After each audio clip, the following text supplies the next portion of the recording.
Halo, assalamualaikum warahmatullahi wabarakatuh. Jumpa lagi dengan saya ya, Triyono bin Sukanda. Saya kali ini saya tahap latihan, latihan jadi pengamat,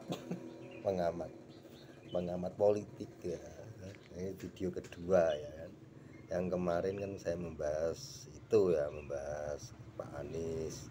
Pak Anies tidak jadi dicalonkan di Gubernur DKI ya, lewat PDI tidak jadi ya, seperti itu. Nah ini bahasanya lanjutannya setelah Pak Anies tidak jadi diusung PDI di Pilgub DKI ya kan. Ini saya dengar-dengar ya, saya dengar-dengar saja ini ya, dari YouTube itu ada apa, ada spekulasi dari orang-orang ya, kalau kenapa kok PDI jadinya itu memajukan atau memilih Pramono Anung dan Rano Karno. Ada yang spekulasi memperkirakan itu PDI ya, terkhususnya Ibu Megawati ya, Ibu Megawati ada intervensi istana katanya. Intervensi istana jadinya Pramono Anung kan itu menterinya Pak Jokowi kan. Pak Jokowi, terus itu ada andil Pak Jokowi untuk Pramono Anung maju di DKI, itu katanya ya. Tapi menurut saya itu tidak ya, tidak seperti itu yang terjadi. Menurut saya, ini analisis saya pribadi, ini tidak seperti itu. Saya tidak percaya bahwa Ibu Megawati itu bisa disetir bisa disetir atau bisa diintervensi sama Pak Jokowi, tidak mungkin ya. Tidak mungkin. Saya nganu ya, agak kenal lah ya dengan karakter Bu Megawati, karena saya juga mengikuti beliau waktu bicara, waktu pidato itu saya sering mengikuti. Tapi saya lihat karakternya Bu Megawati waktu masa Orde Baru sampai sekarang itu, kalau setelah Bu Megawati diintervensi atau dikendalikan oleh seseorang siapapun itu tidak akan mungkin. Itu murni dari, menurut saya ya, pencalonan Pramono Anung dan Rano Karno itu menurut saya murni dari PDIP ya, khususnya Bu Megawati, dan pertimbangan-pertimbangan tersendiri ya.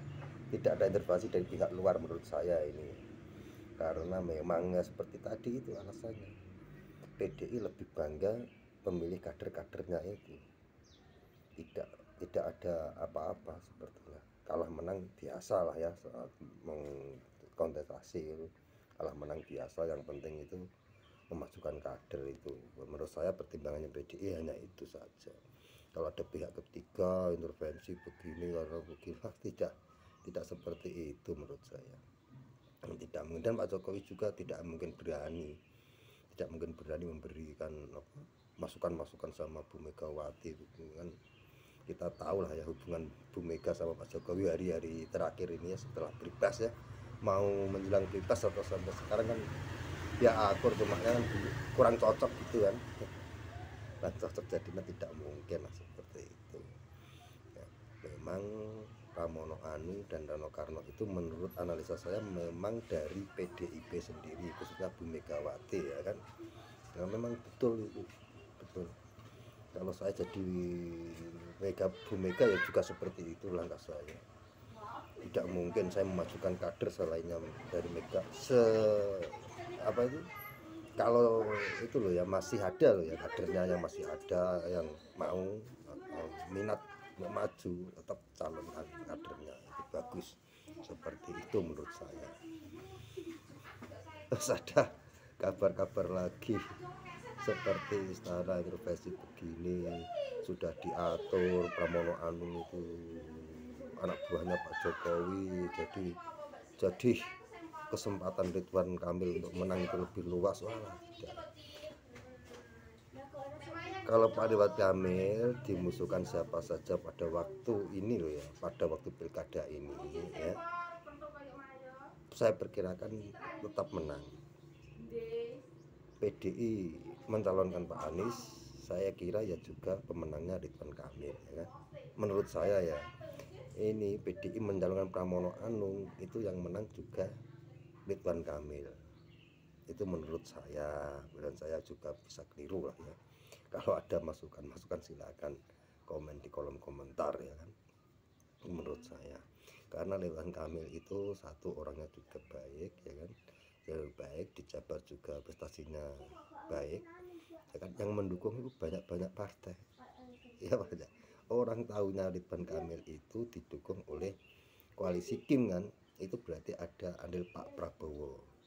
Nah kita tahu sekarang ini Pak Prabowo itu dengan Pak Jokowi ya kan, dan Pak Jokowi itu kan sahabatan baik kan. Pak Prabowo nyalon presiden juga didukung Pak Jokowi, maka orang itu memandangnya dua, Pak Prabowo dan Pak Jokowi. Dan orang pendukungnya Pak Jokowi dan pendukung Pak Prabowo itu saya perkirakan akan mendukung Pak Ridwan Kamil ya. Terus ditambah pendukung-pendukung dari partai-partai itu ya, partai-partai koalisi Kim yang banyak itu kan juga berpengaruh itu ya kan. Nah, sedangkan Pak Pramono Anung dan Rano Karno itu kan figur di balik itu kan, orang pasti menilai di balik itu ada Bu Megawati kan, satu orang saja. Bu Megawati sama dengan PDI kan gitu kan. Kalau di Kim kan ada partai, ada tokoh yang tidak partai, yaitu Pak Jokowi ya kan, ada Pak Prabowo. Nanti kan sudah dilantik waktu pilkada terjadi, pemilihan pilkada itu kan Pak Prabowo sudah jadi presiden ya enggak, sudah dilantik jadi presiden. Jadinya orang pasti memikirkan ada ya, ada andil Pak Prabowo, figur Pak Prabowo itu ada andil untuk pemenangan Pak Ridwan Kamil. Nah, makanya itu pidatonya Pak Prabowo pas Rakernas apa itu ya, Rakernas PAN atau Nasdem ya, menyinggung lagi diberi nilai 11 itu sama Pak Anies itu kan. Dia juga jaga-jaga kalau Pak Anies maju pilgub kan, dia masih mengingatkan para pendukungnya.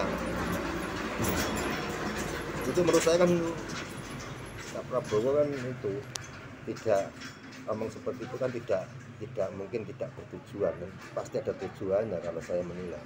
Itu tujuannya kan untuk mengingatkan pendukungnya bahwa dia pernah diberi nilai Pak Anies 11 itu Pak, dari 100 ya. Nah, seperti itu. Biar pendukungnya ingat dan dia tidak akan memilih Pak Anies, tapi menjatuhkan pilihannya di Ridwan Kamil kan, seperti itu ya kan. Masa Pak Prabowo bicara tidak ada tujuannya, tidak mungkin, pasti punya tujuan, tapi orang harus pasti ada tujuan dan orang harus menganggap itu atau mungkin pendukung fanatiknya Pak Prabowo pasti juga akan mengingat ya. Sekali Pak Prabowo mengingatkan, pendukungnya pasti juga akan ingat, dia akan memunculkan emosi atau menunjukkan apa sehingga nanti menjatuhkan pilihannya pada Ridwan Kamil kan, seperti itu.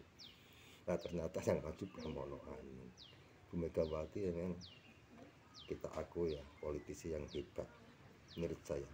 Itu kalau Pak Anies sekalipun yang maju itu saya pikirkan juga akan kalah sama Ridwan Kamil saat ini loh ya, saat pilkada ini kalah. Tapi daripada kalahnya memajukan Pak Anies kalah, Pak Pramono Anung ya juga kalah nanti, perkiraan saya ya kan.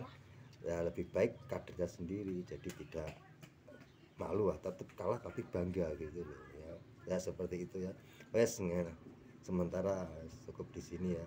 Kalau nek ono kira-kira nek omongku ya sepuro wae, ora usah di kayak masalah latihan dari pengamat politik. Pengamat politik ini gambar gitu. Wis ora apa-apa ya. Wis digawe santai ngono ya. Kabeh do bakas politik saat ini melok bakas daripada ngalor ngidul ora duwe tujuan, ora ono apa-apa ngono. Wis anggere ngomong politik ya melok ngomong politik nggo ngisi wektu ya. Sithik-sithik berkarya apa. Wes sampai ya. Sampai jumpa di lain kesempatan.